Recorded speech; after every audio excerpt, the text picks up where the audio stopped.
Amém. Bom dia, irmãos e irmãs.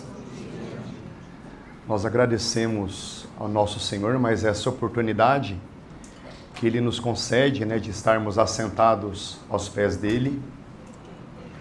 E antes de avançarmos aqui na palavra do Senhor para essa manhã, apenas algo aqui introdutório.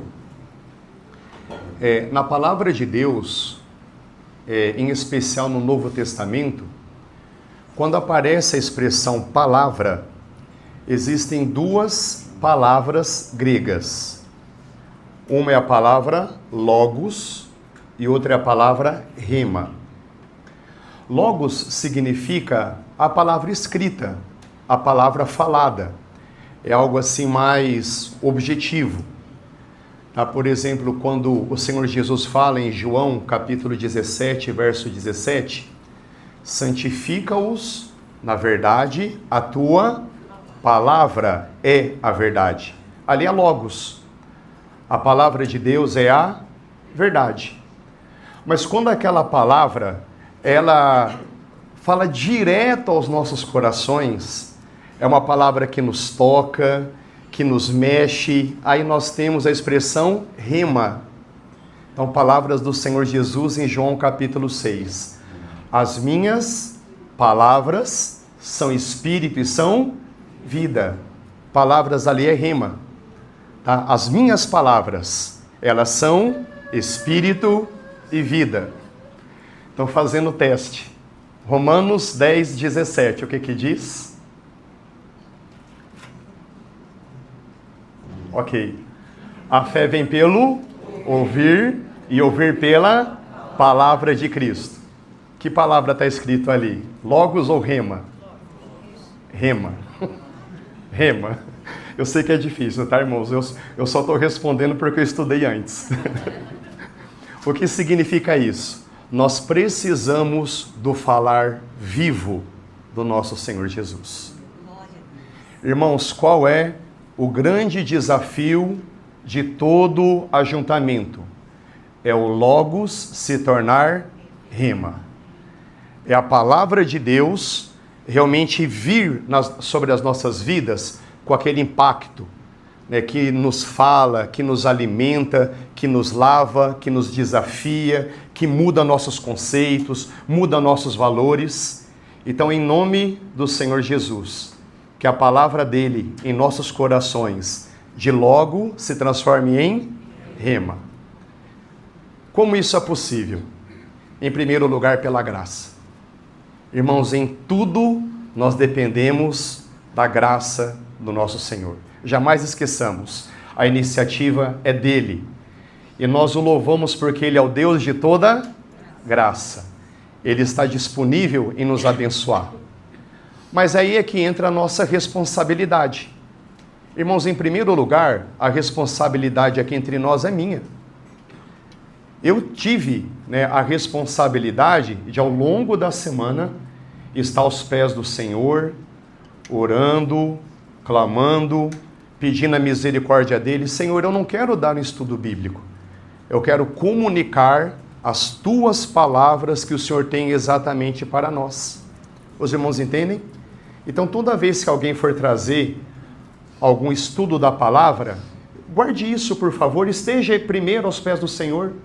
Senhor, conceda-me a tua palavra específica, aquilo que exatamente o Senhor deseja comunicar aos meus irmãos. Senhor, eis-me aqui.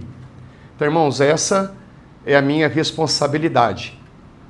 Mas eu quero dizer que vocês têm também a sua responsabilidade. Aquele que tem ouvidos, ouça o que o Espírito diz à igreja. Então, irmãos, a sua responsabilidade é prestar atenção, é estar atento ao falar do Senhor. É o que se diz por aí, aquela escuta ativa, tudo bem? Quando a gente realmente está prestando atenção. E algo aqui para nós aprendermos juntos. Irmãos, de tudo o que será dito, pela graça do Senhor, eu tenho bastantes versículos para ler esta manhã, e eu espero que Ele me dê a graça de não comentar muito para não estragar, porque a palavra de Deus fala por si próprio, o Espírito Santo interpreta nos nossos corações, mas nós temos que ser bons ouvintes, tá? Ouvir com atenção aquilo que vai ser dito. Então podemos aqui diante do Senhor ter esse compromisso de responsabilidade. Senhor, todos nós dependemos da sua graça. Senhor, eu dependo da sua graça para falar. E aí vocês, Senhor, nós dependemos da tua graça para ouvirmos. Amém? Vamos orar então, irmãos.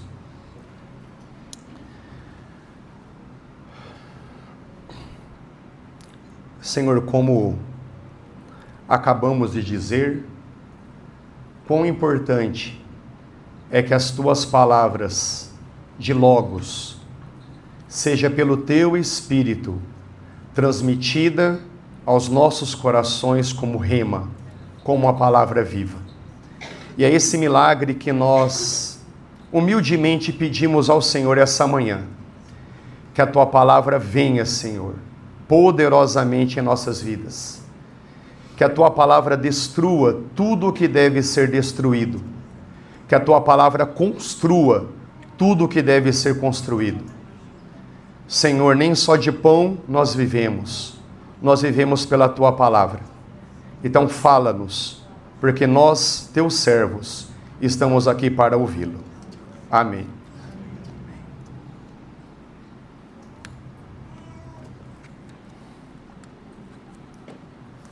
Irmãos, então, a palavra que me veio ao coração, ela vai se nortear em 3 perguntas. A primeira pergunta é a seguinte: será que Deus realmente me conhece? Será que Ele realmente se importa comigo? Porque se a gente parar um pouquinho para pensar, esse universo é tão grande, é tão vasto. Basta ter aulas, básicas de geografia, que se estudam galáxias e galáxias, sóis, estrelas, bilhões e bilhões de vezes maior que o nosso planeta. E se a gente pensar no nosso planeta, nós somos menos que uma formiguinha. Então eu creio que é válido essa pergunta. Senhor, o Senhor realmente sabe quem eu sou? Será que diante da grandeza de todo esse universo que o Senhor criou, o Senhor de fato se importa comigo? Então, esta é a primeira pergunta. A segunda pergunta, Senhor, aí já vem inclusa a resposta da primeira. Senhor, já que o Senhor se importa comigo, o que o Senhor deseja de mim? O que o Senhor quer de mim? Qual é a tua vontade para a minha vida? Tudo bem a segunda pergunta? E a terceira pergunta, Senhor, se essa é a tua vontade para a minha vida, e nós veremos qual é a vontade do Senhor para nós, como concretizá-la? Como ela se tornar prática, real no meu dia a dia? Então foram essas 3 perguntas, que vieram ao meu coração. Será que Deus sabe quem somos? Será que Ele se importa conosco? Se Ele se importa conosco, será que Ele tem um plano para as nossas vidas? Será que Ele tem uma vontade para nós? Terceiro, se Ele tem uma vontade para nós, como é possível concretizá-la? Então eu imagino que são perguntas pertinentes, e uma vez que essas palavras realmente se tornam rema em nossos corações, isso vai fazer muita diferença no nosso dia a dia. Nós iremos amar mais o nosso Senhor. Nós estaremos mais motivados para obedecê-lo e também para segui-lo. Saber, já adiantando aqui uma das respostas, que nós somos tão importantes ao coração dele. Então, primeira pergunta, vamos aqui imaginar que ninguém sabe a resposta, será que Deus sabe quem eu sou? Será que Deus se importa comigo? Então vamos ler, por favor, irmãos, abrir o livro de Provérbios, capítulo 5, verso 21.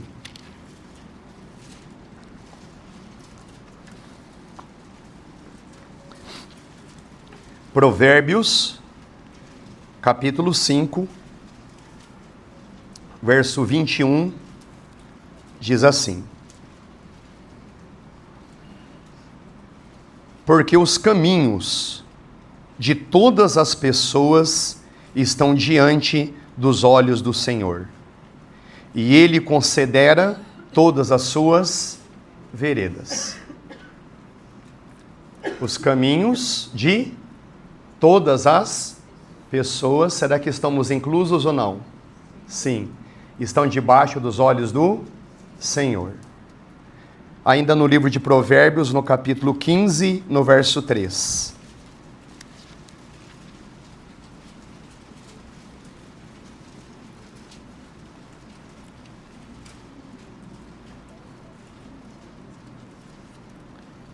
Os olhos do Senhor estão em todo lugar, contemplando os maus e os bons.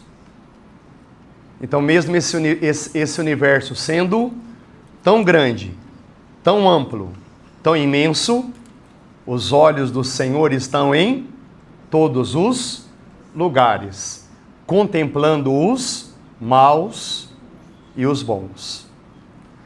Irmãos, aqui apenas um testemunho pessoal. Então, eu já estava diante do Senhor, considerando, o que seria partilhado, no que está sendo feito agora. E aí eu pensando, Senhor, eu preciso de um texto, que me fale a respeito de como nós somos especiais ao seu coração. Porque tudo que deve ser dito tem que ser baseado no Logos, para que o Espírito converta em rema. Então eu estava com essa questão, aí eu recebi a visita do meu pai.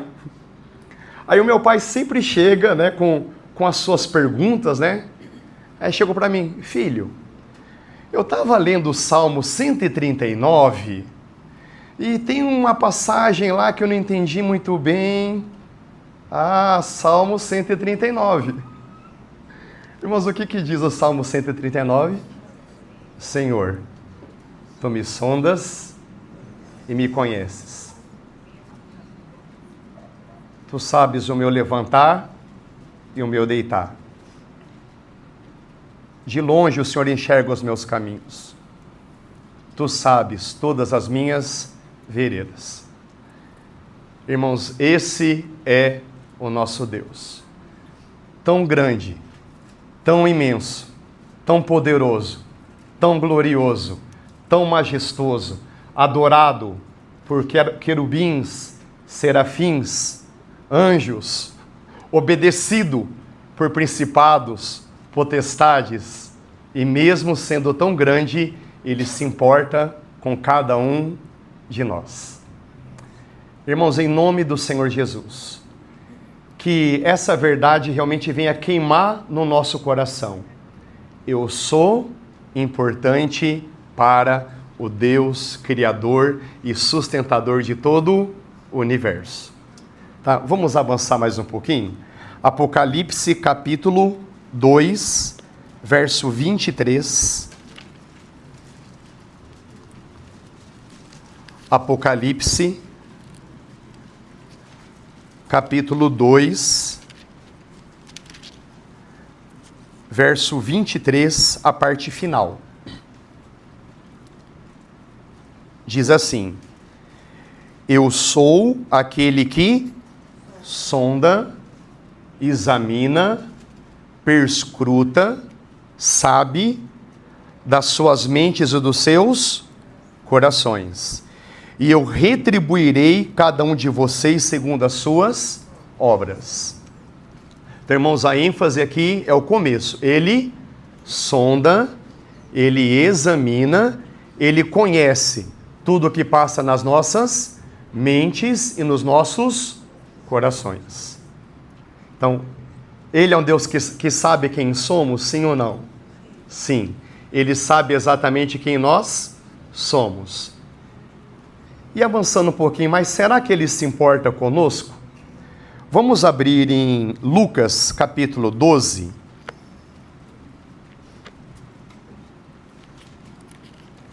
Lucas capítulo 12,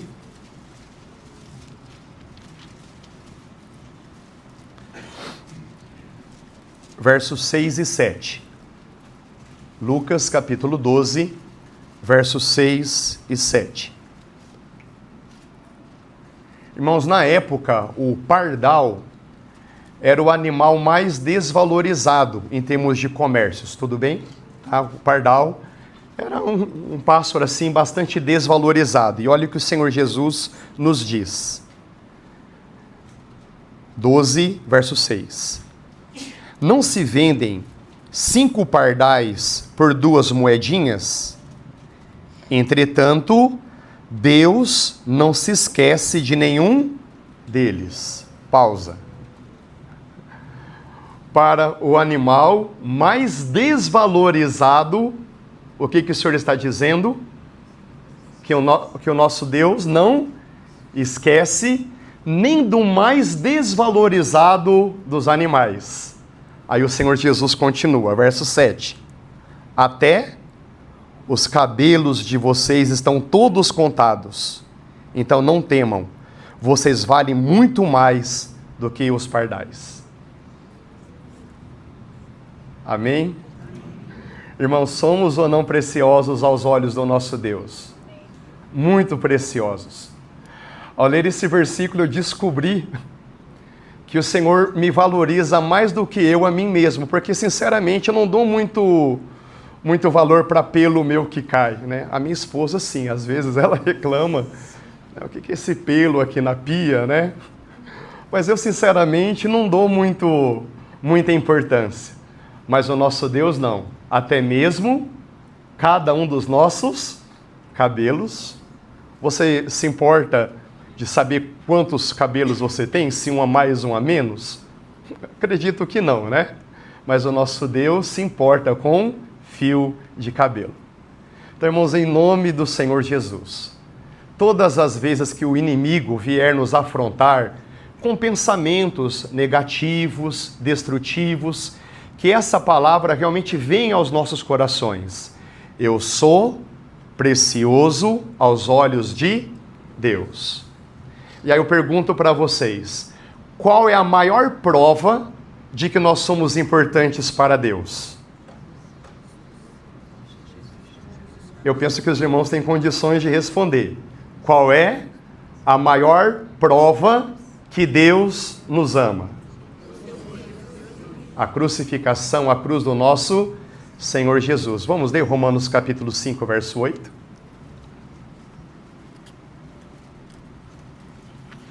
Romanos, capítulo 5, verso 8.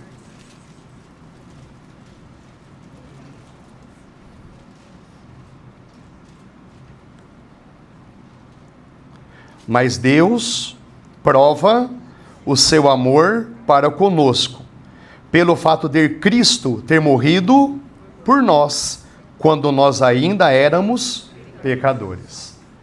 Então, o amor do nosso Senhor por nós não é um amor teórico, é um amor que se demonstra de forma máxima na cruz.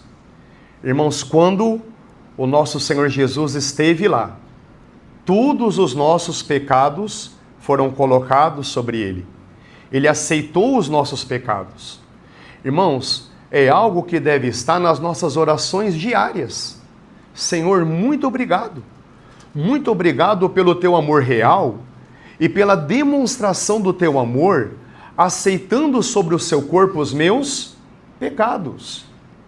Irmãos, naquele dia eterno, quando nós estivermos na eternidade com o nosso Senhor para todo sempre, amém? Que nós estaremos lá. Irmãos, é que nós iremos valorizar a grandiosidade da cruz. Não sei se o nosso Deus vai permitir ou não, realmente não sei se Ele vai permitir ou não contemplar de alguma forma o sofrimento do inferno, apenas para a gente olhar e a gente perceber, olha, do que nós fomos libertos pela graça de Deus. Então, irmãos, em nome do Senhor Jesus, que seja motivo diário das nossas orações. Senhor, muito obrigado, porque o Senhor me ama. E o Senhor disse para mim, eu te amo lá na cruz. Quando nós lemos em João capítulo 12, verso 32, e eu, quando for levantado da terra, todos atrairei a mim. O Senhor Jesus estava dizendo, olha, quando eu for levantado na terra, eu vou atrair toda a humanidade com o meu amor. Os corações de vocês serão tocados. Vocês olharão para mim e dirão, puxa, como Deus realmente me ama. O amor dele nos atrai. Então, irmãos, tudo bem? Essa primeira pergunta é a sua resposta? Deus sabe quem eu sou? Ele se importa comigo? Sim. Aí a expressão que me veio ao coração foi, olha, eu não valho nada, mas eu sou importante. Amém? Será que nós podemos dizer isso? Diante da grandiosidade do nosso Deus, da sua graça, da sua misericórdia, será que nós podemos ter um momento de lucidez e dizer, olha, eu não valho nada, mas eu sou muito importante. Perdoe aqui a comparação que me veio. Eu tenho um chinelo de mais de 10 anos de uso. E como eu gosto desse chinelo. Já troquei as tiras mais de 3 vezes. Então, com certeza, o meu chinelo não vale nada. Se eu colocasse para vender, ninguém daria R$1.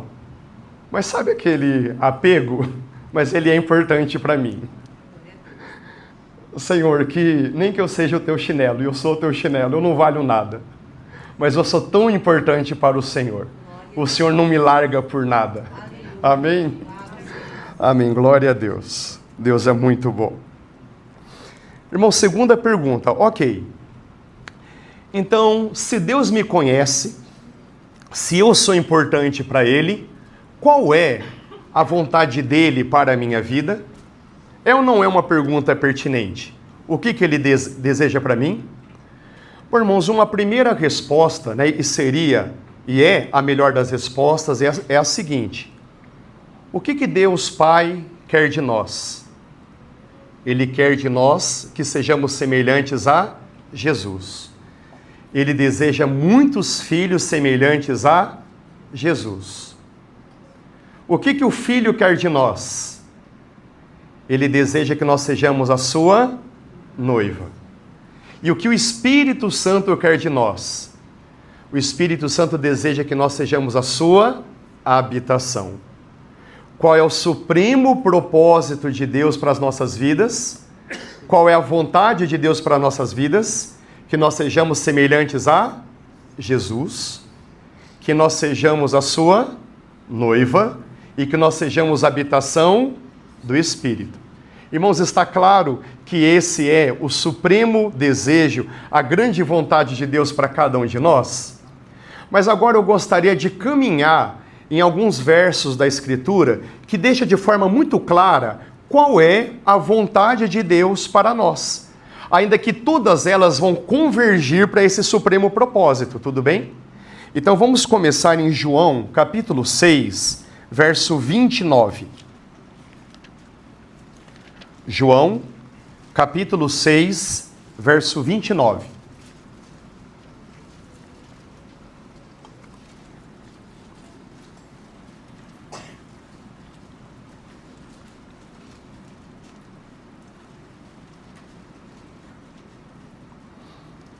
Jesus respondeu: e a obra de Deus é esta, que vocês creiam naquele que Ele enviou. Irmãos, nós podemos com muita segurança ler esse versículo assim, porque a vontade de Deus é essa, né? Deus está trabalhando, Deus está obrando para realizar a sua vontade. Então, a vontade de Deus é esta. Qual é a vontade de Deus? Que nós creiamos naquele que Ele enviou. E quem é o enviado de Deus? É o próprio Senhor Jesus, né? O Senhor Jesus estava dizendo a respeito dele mesmo. Então, irmãos, qual é a vontade de Deus para nós? A vontade de Deus para nós é que nós creiamos em Jesus. Mas o que significa crer? É porque muitas vezes a gente usa determinadas palavras e a gente não para muito para pensar sobre o sentido delas. Às vezes vira jargão e a gente acaba tratando com muita superficialidade. Irmãos, o que significa crer? Crer significa se entregar. Crer significa confiar. Crer significa se unir. Então, qual é o desejo de Deus para nós? O desejo de Deus para nós é que nós nos entreguemos ao Senhor Jesus. Irmãos, é tão simples. É uma entrega que nós temos que renovar dia após dia. Irmãos, todo momento da nossa oração diante do Senhor, Senhor, eu estou aqui renovando a minha entrega nas tuas mãos. Então, isso é um exercício de fé. É isso que significa crer. Senhor Jesus, eu confio em Ti. Eu confio a minha vida em Ti.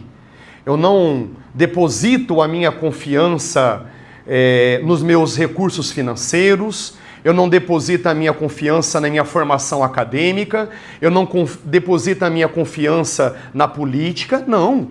Senhor, a minha confiança está única e exclusivamente na Sua pessoa. Amém, irmãos? É isso que significa crer. Irmãos, crer significa se unir. Senhor Jesus, eu estou unido a Ti. Tu és o meu cabeça e eu sou um membro do Teu corpo. Senhor Jesus, Tu és a minha vida. Nós estamos unidos e nada vai nos separar. Amém? Então a vontade de Deus é que nós creiamos. Vamos aproveitar que está aqui no Evangelho de João, vamos só ver uma consequência do crer nele. Tá? No capítulo 3, o verso 36. Capítulo 3, verso 36. Palavras do Senhor Jesus. Por isso, quem crê no Filho tem a vida eterna. Irmãos, quem crê, quem se entrega, quem se confia, quem se une ao Filho tem a vida eterna. Irmãos, é pouca ou muita coisa? É muita coisa. É muito maravilhoso. Tá? É importante a gente terminar de ler o versículo, porque existem também palavras de alerta. Irmãos, é muito importante, ao ler a palavra de Deus, a gente ter esse bendito equilíbrio, né? A gente realmente observar as palavras de incentivo, mas também as palavras de alerta. Elas não devem ser ignoradas. E como é que termina o versículo? Pelo menos a minha versão diz assim: aquele que se mantém rebelde contra o Filho não verá a vida, mas sobre ele permanece a ira de Deus. Irmãos, é sério ou não o que está escrito aqui? É muito sério, e a gente não pode ignorar também essas palavras. Se uma pessoa insiste em se entregar, em obedecer, em crer no Senhor Jesus, irmãos, olha só a seriedade. Sobre essa pessoa permanece a ira de Deus. Tá? Então, que nós sempre tenhamos esse bendito equilíbrio. Senhor, muito obrigado porque eu pertenço a Ti. Eu tenho a Tua vida. Os nossos nomes estão escritos no livro da vida, pela graça dEle. Ah, Senhor, me livra da rebeldia. Senhor, me livra de abandonar o Senhor. Tá? Me dê graça para seguir fiel nos Teus caminhos. Então, essa é a vontade de Deus, que nós creiamos no Filho. Segundo, 1 Tessalonicenses, capítulo 4, verso 3. 1 Tessalonicenses, capítulo 4, verso 3. Tá? Nós estamos respondendo a pergunta: o que Deus deseja de nós, o que Deus quer de nós. Então, primeiro, Deus quer que nós creiamos no Filho. 1 Tessalonicenses 4, 3. 1 Tessalonicenses, capítulo 4, verso 3. Pois a vontade de Deus é a santificação de vocês. Irmãos, está claro? A vontade de Deus é a nossa santificação. Irmãos, em outras palavras, o que significa santificação? É a nossa conformação ao caráter de Cristo. Qual é a vontade de Deus para nós? Deus deseja que nós sejamos santos. Desde o livro de Levítico nós lemos: sede santos, porque eu sou santo. Irmãos, tal Pai, tal Filho. O nosso Deus é santo. Então, nos chamados atributos morais de Deus, que nós também sejamos santos. Mas o que significa ser santo? Significa ser conformado à imagem de Jesus. Mas a gente pode ainda perguntar, tudo bem, mas o que significa ser conformado à imagem de Jesus? Vamos lembrar Gálatas, capítulo 5, verso 22 e 23. Porque o fruto do Espírito é. Podemos ler assim: porque o caráter de Cristo é. Tudo bem? O fruto do Espírito é o caráter de Cristo, sim ou não? Com certeza. E qual que é o fruto do Espírito? Amor, alegria, paz, paciência, bondade, benignidade, fidelidade, mansidão e domínio próprio. Irmãos, tudo bem? É isso que significa ser semelhante a Cristo. É isso que significa ser santo. E quem opera isso em nós? É o próprio Espírito Santo de Deus, que vem ao nosso apoio. Então, irmãos, uma vez mais, a nossa insistência, que a cada dia a gente renove a nossa entrega, renove a nossa consagração, que a gente clame pelo enchimento do Espírito Santo, porque ele vai manifestar em nós o caráter de Cristo. Então, a vontade de Deus para nós é a nossa santificação, que sejamos semelhantes a Jesus. 1 Tessalonicenses, capítulo 5, verso 18. 1 Tessalonicenses, capítulo 5, verso 18.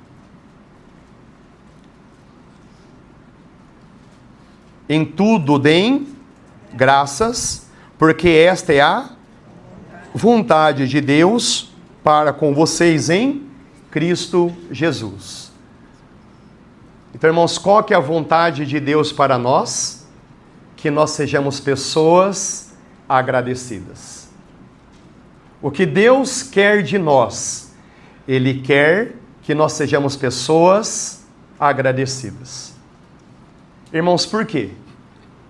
Porque à medida que a gente cresce na fé, nós vamos pouco a pouco nos conscientizando que absolutamente tudo o que ocorre nas nossas vidas é vontade do nosso Deus. Quer que a gente as julgue como coisas boas ou ruins. Então, quando essa consciência cresce em nós, qual que é a nossa reação? Em tudo dai graças. Irmãos, quando nós tivermos que passar por disciplina, irmãos, eu sei que é fácil eu estar aqui falando, porque quando a gente realmente passa por disciplina, o nosso ego quer espernear, não é verdade? Então, que o Senhor nos conceda graça, para que em tudo sejamos gratos. Irmãos, é um milagre, não é? Ou só comigo? É um milagre, não é? Então é por isso que nós precisamos do bendito Espírito Santo de Deus. Irmãos, se nós cometermos algum pecado, o pecado tem a pena eterna e a consequência nessa terra. Temos, para ilustrar, o caso de Davi, quando cometeu aquele pecado tão sério, ele se comprometeu eternamente com Deus e também com toda a situação familiar. Aí os irmãos lembram que Deus levantou o profeta Natã para confrontar Davi. Davi se arrependeu, aí Natã dá o veredito: olha, Davi, você não vai morrer, tá? A situação eterna está resolvida, mas a espada não sairá da sua casa. E quando a gente lê a história de Davi desde então, o que nós vemos? Um irmão quebrantado. Alguém que pouco a pouco ele reconhece que uma série de coisas que começa a acontecer na vida dele é a consequência do seu pecado. É por isso que ele é um exemplo para nós, irmãos. Irmãos, isso é muito sério. Quando nós pecamos, existem consequências eternas e consequências temporais. Eu sei que essa mensagem, ela não é muito difundida por aí, porque, digamos assim, não dá ibope. Né? A gente só quer saber, né, e é claro, irmãos, das glórias eternas que nos espera, mas a palavra de Deus tem os seus alertas. Basta ler o livro de Hebreus, quantos alertas sérios nós temos ali, quando chega, por exemplo, dizer: horrenda coisa é cair nas mãos do Deus vivo para aqueles que estão brincando com o pecado. Então, quando nós pecamos e nós confessamos, aleluia, a situação eterna está resolvida. Mas muitas vezes nós vamos colher as consequências do nosso pecado. E quando isso ocorrer, Senhor, dá-me graça para realmente suportar aquilo que eu devidamente mereço. Amém? Amém. Que o Senhor realmente nos conceda graça. Então Deus deseja que nós sejamos gratos, pessoas agradecidas. 1 Timóteo capítulo 2,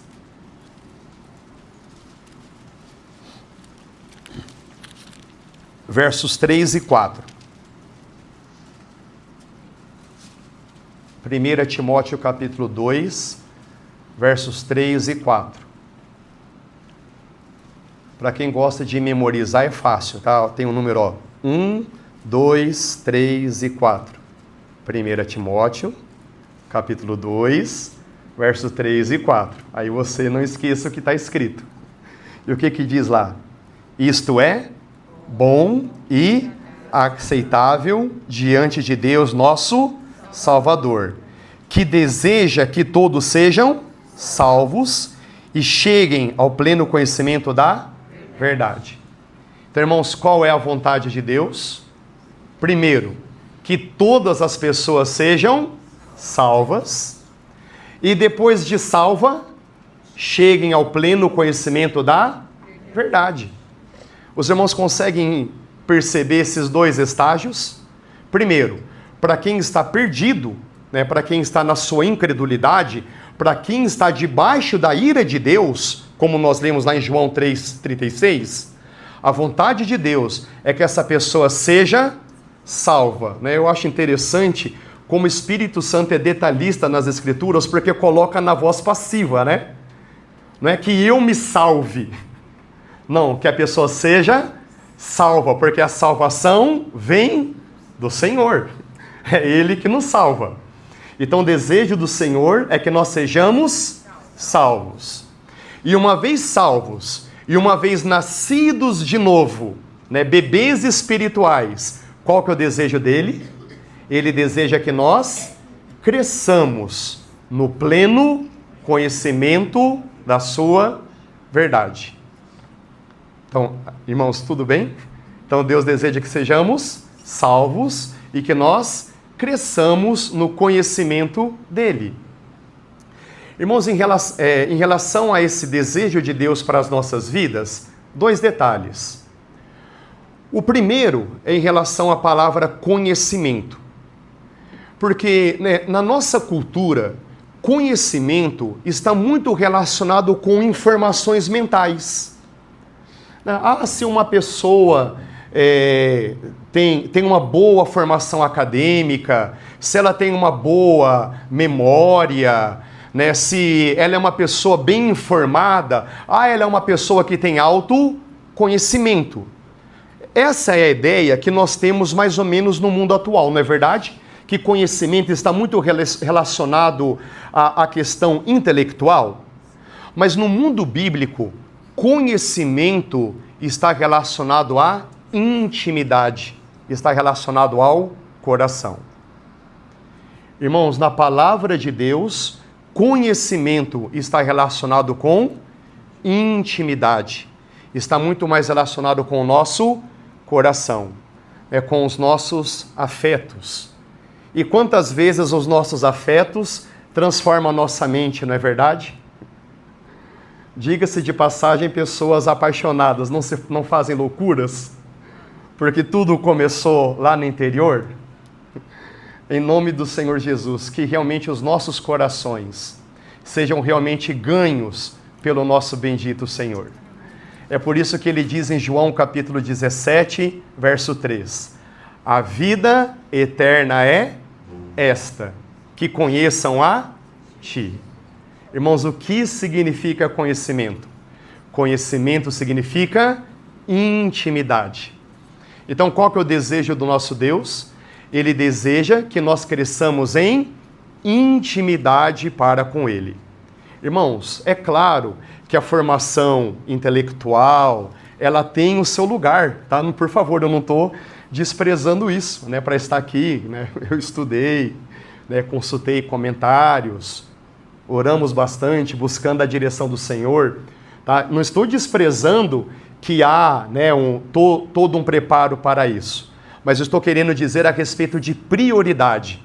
A prioridade tem que ser o nosso coração, né? Intimidade, porque daí o nosso Senhor vai renovar a nossa mente, a partir desse relacionamento que nós temos com Ele. Então, esse é o primeiro detalhe que eu gostaria de destacar, que crescer no conhecimento significa crescer em intimidade. Irmãos, isso está disponível para todos nós. E o segundo detalhe, irmãos, é o que veio no meu coração. Nós temos aqui a verdadeira batalha espiritual. A verdadeira batalha espiritual está nessa passagem. O que o diabo, o que o inimigo das nossas almas vai fazer? Ele vai fazer de tudo, primeiro, para que uma pessoa não seja salva. Ele vai fazer de tudo para que uma pessoa não seja salva. Aí digamos que ele diga, perdi a batalha, a pessoa se salvou. O que ele vai fazer agora? Vai fazer de tudo para que uma pessoa não cresça em intimidade com o Senhor. Irmãos, e essa não é a nossa realidade diária? Tantas vezes que nós sofremos oposição para não crescer em intimidade. Por quê? Porque existem forças opostas que estão a todo momento nos oprimindo, enchendo de atividades, enchendo de informações, é a correria, tudo para que nós não estejamos aos pés do nosso Senhor. Então, irmãos, avalie com sinceridade, né, que todos nós avaliemos à luz do Senhor, né, que Ele avalie os nossos corações, em quais pontos, em quais áreas da nossa vida o inimigo está tendo ali uma infiltração para que a gente não cresça em intimidade. Irmãos, entendem? Então o inimigo vai fazer de tudo para que uma pessoa não seja salva. Eu lembro uma situação em que um grupo de jovens, né, convidou para eu estar junto deles. Era a primeira vez que eles estavam lá, né? São grupos assim de jovens que andam junto na balada e de repente se despertaram, né, pro evangelho, né? Aí não sei como chegaram lá em mim e pediu para eu estar lá com eles. Irmãos, na hora que eu fiz a primeira oração, o lustre caiu, né? O lustre lá da... que como eu sou homem, eu sinto a necessidade de explicar o que é um lustre. o lustre caiu, né? E aí, em seguida, receberam lá uma mensagem pelo WhatsApp que uma das pessoas que estavam vindo bateu o carro. Tá? Então, irmãos, essas coisas realmente acontecem. Nós estamos inseridos numa batalha espiritual. Então, o que o inimigo vai fazer? Vai fazer de tudo para que as pessoas não sejam salvas. Jovens, cuidado com as amizades. O inimigo vai colocar ali, por favor, não é para demonizar tudo. Irmãos, nós temos dois extremos, tá? Um extremo, a gente não pode demonizar tudo, e no outro extremo, nós não podemos ignorar os seus ardis. Mas quantas vezes nós presenciamos filhos dos nossos irmãos que não deram continuidade à fé por causa de más amizades. Então, jovens, eu estou quase aqui, de coração, estou quase aqui ajoelhando na frente de vocês, implorando, cuidado com as suas amizades. Podem ser pessoas que estejam sendo ali instigadas pelo maligno, simplesmente para te trazer música, valores, padrões, aquilo vai te contaminando e pouco a pouco vai roubando o seu coração. Irmãos, tudo bem aqui a minha franqueza? Não é chegar, você é do diabo, não quero conversar com você, né? Não, claro que não é isso. Mas a gente ter aquela percepção, quando Jesus foi confrontado com Pedro, Jesus repreendeu a Pedro, lembra em Mateus capítulo 16? Não, Jesus repreendeu Satanás, que estava por trás de Pedro. Então, jovens, em nome do Senhor Jesus, que o Espírito Santo de Deus lhes dê visão espiritual para enxergar o inimigo que está por trás das falsas amizades. Então, tudo bem, irmãos? Qual que é o desejo de Deus? Que nós sejamos salvos e que cresçamos em intimidade, no pleno conhecimento da verdade. O que significa crescer em conhecimento? Significa crescer em intimidade. E esse outro detalhe a respeito da batalha espiritual. Tá? O maligno vai sempre impedir com que as pessoas sejam salvas. Se ele perdeu essa primeira batalha, ele não quer perder a guerra. Vai nos impedir de crescer na intimidade com o Senhor.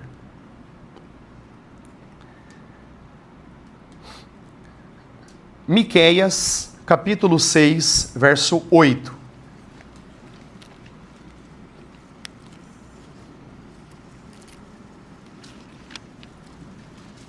Depois de Jonas.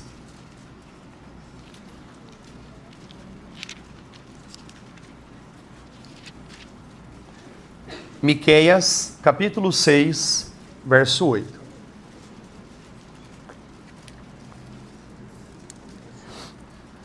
Essa, na verdade, foi a primeira passagem que veio ao meu coração. Tá? Depois o Senhor vai acrescentando, despertando. Estava até comentando com a minha esposa ontem à noite, né? Como eu não prego com muita frequência, cada pregação para mim é um parto. Então, Miqueias, capítulo 6, verso 8. Olha que preciosidade. O Senhor já mostrou o que é bom. E o que o Senhor pede de você? Irmãos, está clara essa introdução? O Senhor mostrou aquilo que é bom. E o que o Senhor está pedindo de você? Então, o que Ele pede? Que vocês pratiquem a justiça, ame a misericórdia e ande humildemente com o seu Deus. Pratique a justiça, ame a misericórdia e ande humildemente diante do seu Deus. Irmãos, caminhando rapidamente por esses 3 temas. Praticar a justiça é uma forma hebraica de dizer praticar boas obras. Praticar justiça é a forma hebraica de dizer praticar boas obras. Está dando então um amparo? Vamos ler Mateus capítulo 6, verso 11.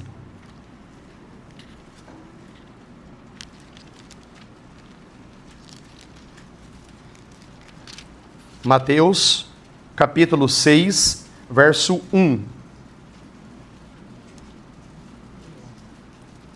Mateus capítulo 6, verso 1. São palavras do Senhor Jesus. Evitem de praticar as suas obras de justiça diante dos outros, para serem vistos por eles.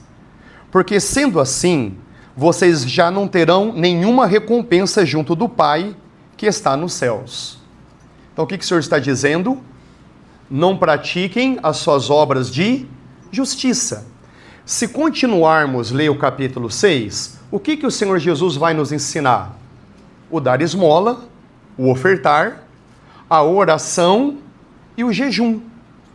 Então, irmãos, essa expressão praticar a justiça é uma expressão hebraica. Tá? Aí eu consultei direto de rabinos, né, que normalmente tem mais autoridade para dizer ali o significado. Praticar a justiça significa fazer boas obras. Né? A expressão hebraica é tzedaká, tá? Fazer caridade, fazer boas obras. É uma palavra próxima a tzadik, que é justo. É justiça, justo é aquele que pratica boas obras. Uma palavra de incentivo, né? A gente até pode citar de cabeça Efésios capítulo 2, do verso 8 ao verso 9. Alguém pode começar? Efésios capítulo 2, a partir do verso 8. Isso, Renan. Porque pela graça sois salvos por meio da fé. Isto não vem de vós, é dom de Deus. Atenção, não vem pelas obras para que ninguém se glorie. Irmãos, está claro que nós somos salvos pela graça, é um favor que Deus nos concede, mas às vezes a gente não avança para o verso 10. O que diz o verso 10? Porque somos feituras suas. A palavra grega é poema. Nós somos o poema de Deus, Ele está nos construindo. Nós somos feituras suas, criados em Cristo Jesus para as boas obras, as quais Deus preparou para que nós andássemos nelas. Irmãos, nós somos salvos pela graça para as boas obras. Irmãos, veja a seriedade disso. Tá? Vamos ler Apocalipse capítulo 19. Apocalipse capítulo 19. Vamos, pela graça, ler um pouquinho a respeito do nosso futuro. Pela graça tua, Senhor, só por tua graça. Apocalipse capítulo 19. Depois de todo o juízo que esse mundo vai passar, nós temos um brado no céu. Aleluia! Chegou as bodas do Cordeiro. Apocalipse capítulo 19, a partir ali da segunda parte do verso 6. Aleluia! Pois reina o Senhor, nosso Deus, o Todo-Poderoso. Alegremo-nos e exultemos, e demo-lhes glória, porque chegou a hora das bodas do Cordeiro, e a noiva a si mesmo se preparou. A ela foi permitido vestir-se de linho finíssimo, resplandecente e puro, porque o linho finíssimo são os atos de justiça dos santos. Irmãos, o que é atos de justiça? Boas obras. A noiva do Cordeiro se enfeita com boas obras. Irmãos, Ele nos deu o vestido. Graça. Tudo começa com a graça. Ele nos deu o vestido. Agora chega a nossa responsabilidade de bordar esse vestido. E o que é a nossa bordadura? As boas obras, que são feitas na dependência dele, da graça dele. Né? Lembramos das palavras do Senhor Jesus lá no próprio livro de Apocalipse, no capítulo 22. Eis que eu venho sem demora e recompensarei cada um segundo as suas obras. Irmãos, eu estou dando essa ênfase porque normalmente no meio cristão é dado assim, normalmente uma ênfase, né, só na graça, no perdão, na reconciliação, ok. Isso realmente deve ser enfatizado, é prioridade. Só que nós temos que avançar um pouco mais. Nós fomos chamados por essas boas obras. E elas é que serão o nosso enfeixe no nosso casamento eterno. Então, primeiro, né? Miqueias 6:8. Então, primeiro, que pratique a justiça. Segundo, ame a misericórdia. Vamos abrir em Colossenses capítulo 3, verso 12. Colossenses capítulo 3, verso 12. Aí já é um verso, irmãos, que vai amparar tanto o ame a misericórdia, como ande humildemente diante do seu Deus, né, que é o terceiro ponto ali em Miqueias 6:8. Então, Colossenses 3, capítulo 12. Portanto, como eleitos de Deus, santos e amados, irmãos, nós somos eleitos, santos e amados. Acaba com toda a baixa estima, não é verdade? Tá? O que importa é que diante do nosso Pai, nós somos eleitos, santos e amados. Aí está a nossa identidade. Quem é você? Eu sou um filho amado de Deus. Revistam-se com profunda compaixão. Algumas versões da tua aí diz misericórdia, né? Se revistam com ternos afetos de misericórdia, né? Misericórdia aqui na minha versão está compaixão. Também se revistam de bondade, humildade, mansidão e paciência. Irmãos, o que lembra isso? Humildade, mansidão, paciência, o fruto do Espírito, que é o caráter de Cristo.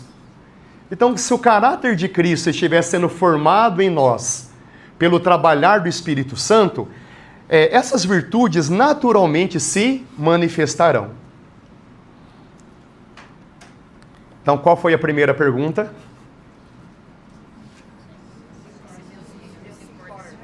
Isso, Deus se importa comigo? Muito bem, Aleteia. Ele sabe quem eu sou? Qual que é a segunda pergunta? Já que ele se importa, o que ele quer de mim? Irmãos, o que ele quer de nós? Que nós creiamos, que sejamos santos, que cresçamos na graça e no conhecimento do Senhor, que sejamos pessoas gratas. Então, irmãos, tudo isso são formas práticas do que nós chamamos de supremo propósito. Né? A conformação da imagem do Filho, ser a noiva, ser a habitação do Espírito Santo, se manifesta de forma prática nesses assuntos que nós estamos aqui comentando. E a terceira pergunta: como realizar ou concretizar o que Deus espera de mim? Como concretizar o que Deus espera de mim? Ele espera, né, que eu creia, que eu cresça, que eu seja grato, que eu seja íntimo. Como concretizar? Então, primeiro, dependendo da graça dele, e segundo, respondendo em obediência. Irmãos, nós temos agora um bendito equilíbrio, tá? Aí eu peguei vários textos, eu vou pegar um só por causa do tempo.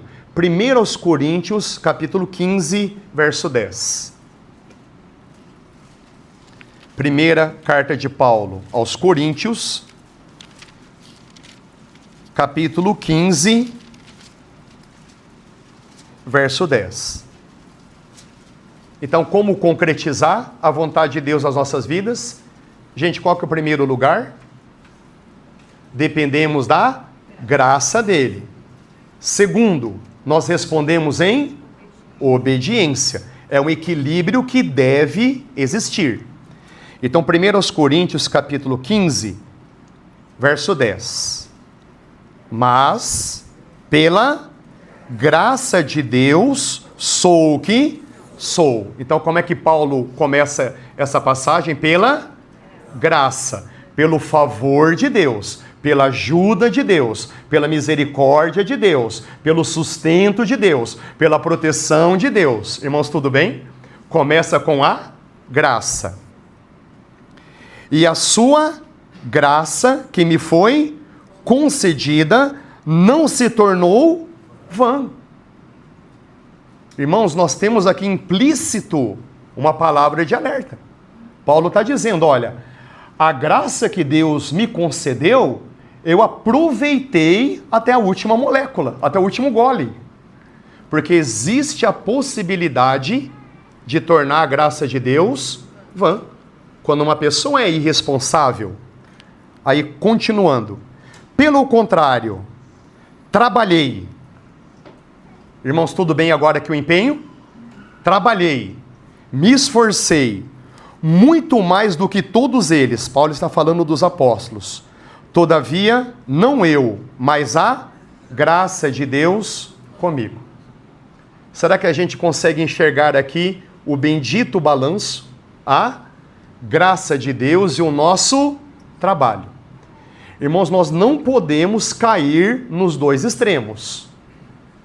Se cair só na graça e ficar lá, pode cair numa libertinagem, como a gente já viu, infelizmente, várias situações, o antinomismo, mas nós temos também um outro extremo que não devemos cair, que é o trabalho, a religiosidade e aquele esforço onde a pessoa toma a sua própria iniciativa, quer fazer até mesmo as coisas divinas com as próprias forças, sem Deus ter mandado.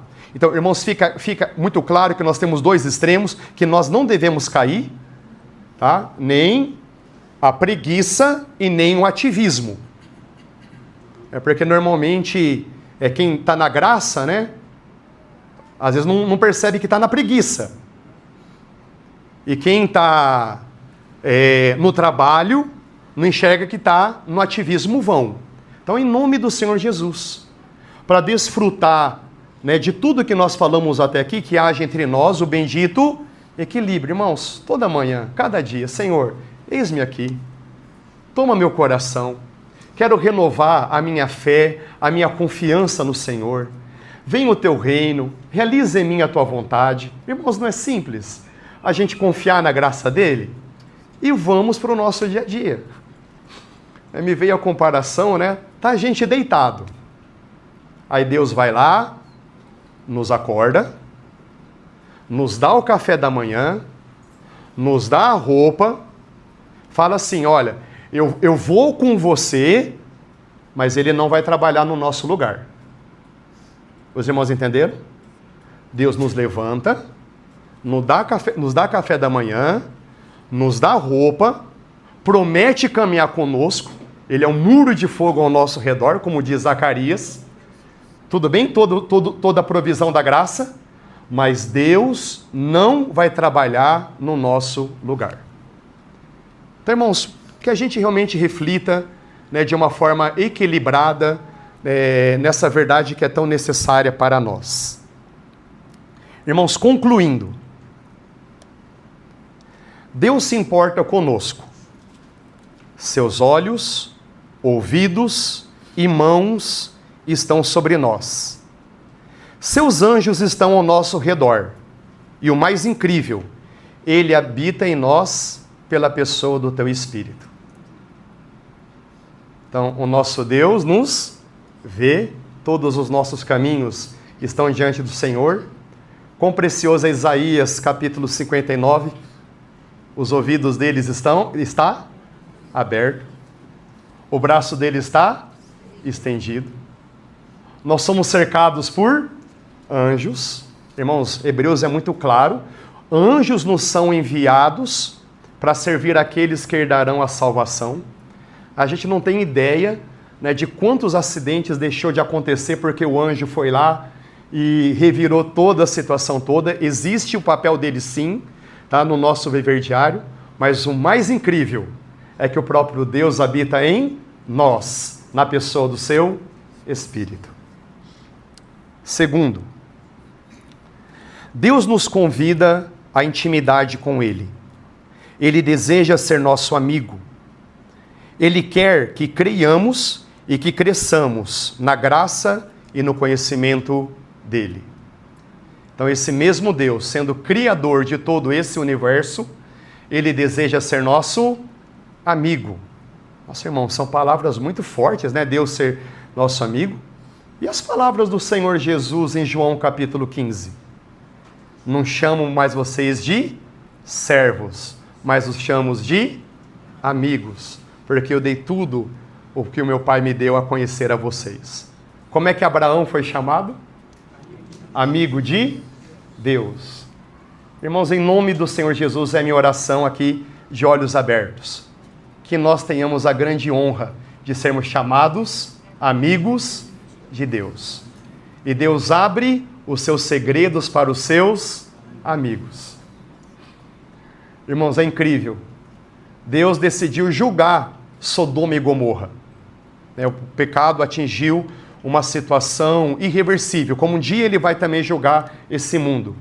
Mas como é precioso a gente ler em Gênesis, Deus falando: esconderia eu alguma coisa do meu amigo Abraão? Irmãos, que privilégio, né? O nosso Deus abre o seu coração para os seus amigos. E terceiro, o crescimento na graça e no conhecimento de Deus depende dele e de nós.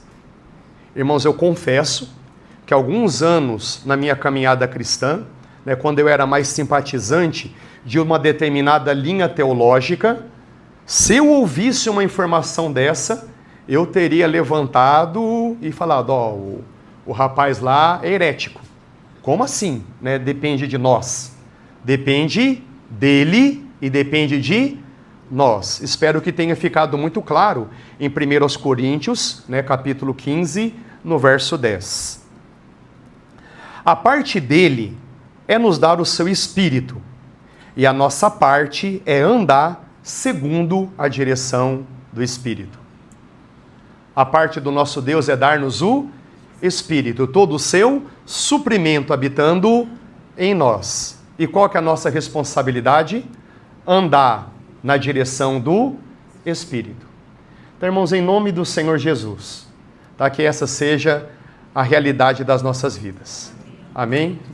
Amém. Senhor, essa é a Tua palavra.